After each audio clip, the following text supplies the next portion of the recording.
Come on, Tosh. Oh no. Tosh.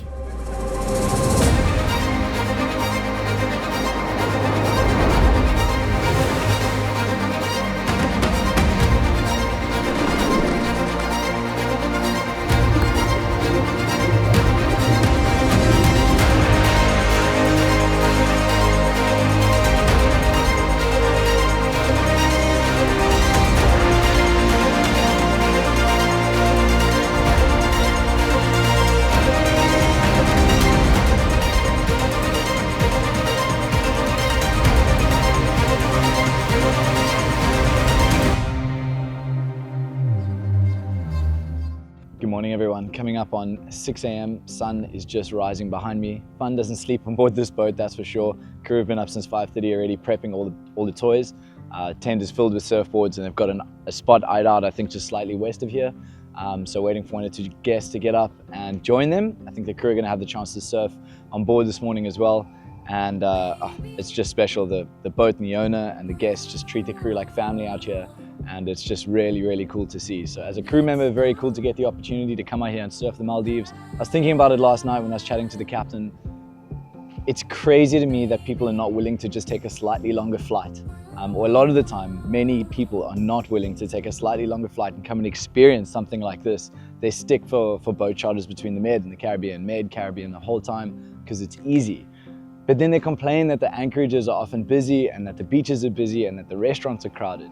Out here, there's not another boat.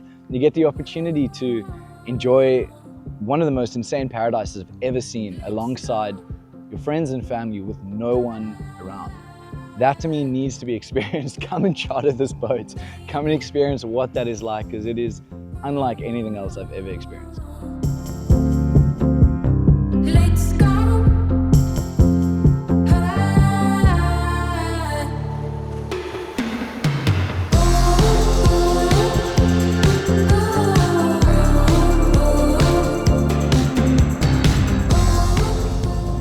Deep water. Yeah, so still would be like, yeah. Something that really occurred to me this morning as we went out to go and have a look for some surf. Before we went there, we went scouting to a few different locations, and the types of adventures that you kind of find yourself out doing here is so different to what I'm used to. We went to go and look for a deserted sandy island that we found on Google Maps to see if it would be a fit location for an epic bonfire. We went to go and see another location, little deserted island, to see if the trees were strong enough to hold us stern to if we were to tie the boat up to the beach. You know, it's just a completely different perspective of yachting. I mean, we're in a location now which we're 5-6 miles from everything. 5 miles from a surf break over there, a couple miles from a surf break over there. We've got a dive location around the corner with lemon sharks. We'll certainly move the boat a little bit later just to change up the anchorage and to change it up for the guests and kind of put them in a different location where there's a beach. But for now, this just has everything. So we're sitting tight for the afternoon. Maybe we'll move this evening, maybe we'll move tomorrow morning. But just, it's hard to imagine it getting better than what I'm experiencing on, day 3? It's insane.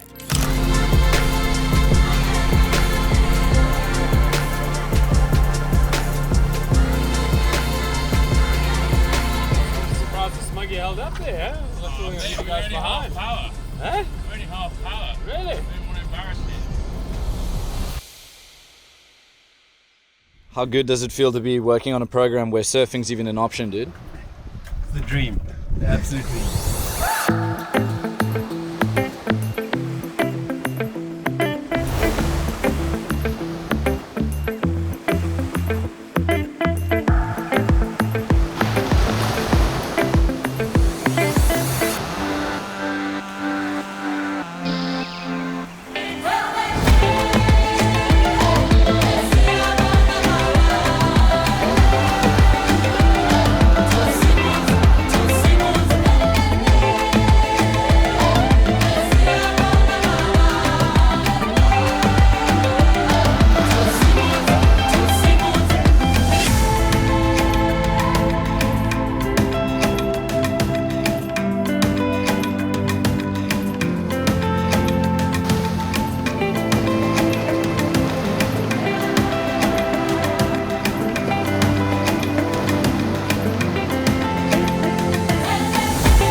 super unique and epic opportunity.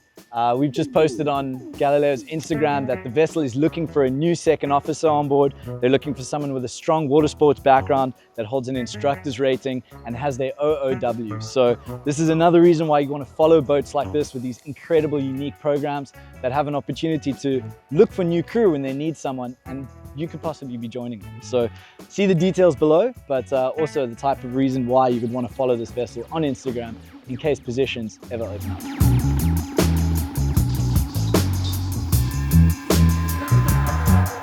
Yeah, my name's Blake. I've been cooking for around about 22 years now. Yeah, I've been Galileo for about 6 months or so. Today we're having poke bowls. Got all the condiments here. Just finishing off the chicken and the prawns, and then we're good to go. What's it like provisioning in the Maldives? Definitely has its challenges. Like, for example, now we're about 20 hours sailing south of the main atoll Malé, so we're having to fly it in by seaplane later this week.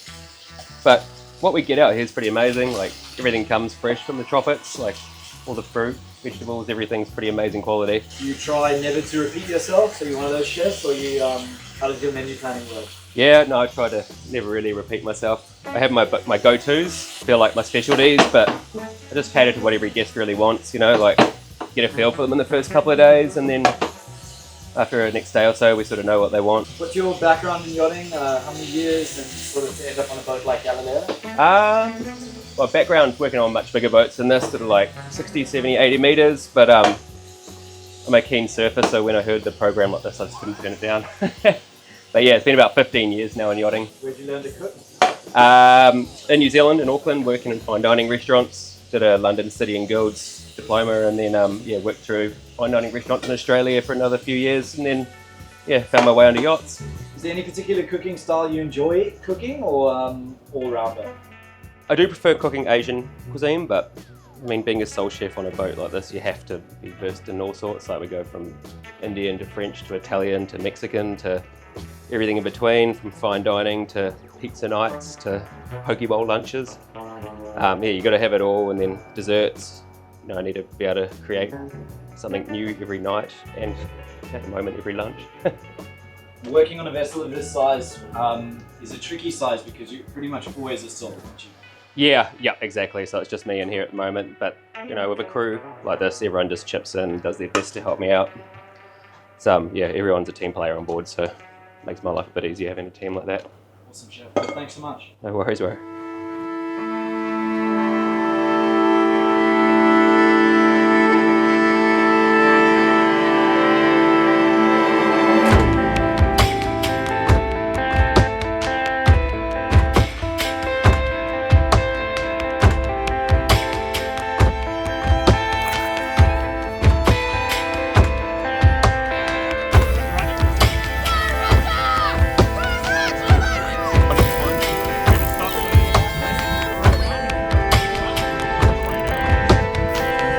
Keep reeling, Rog.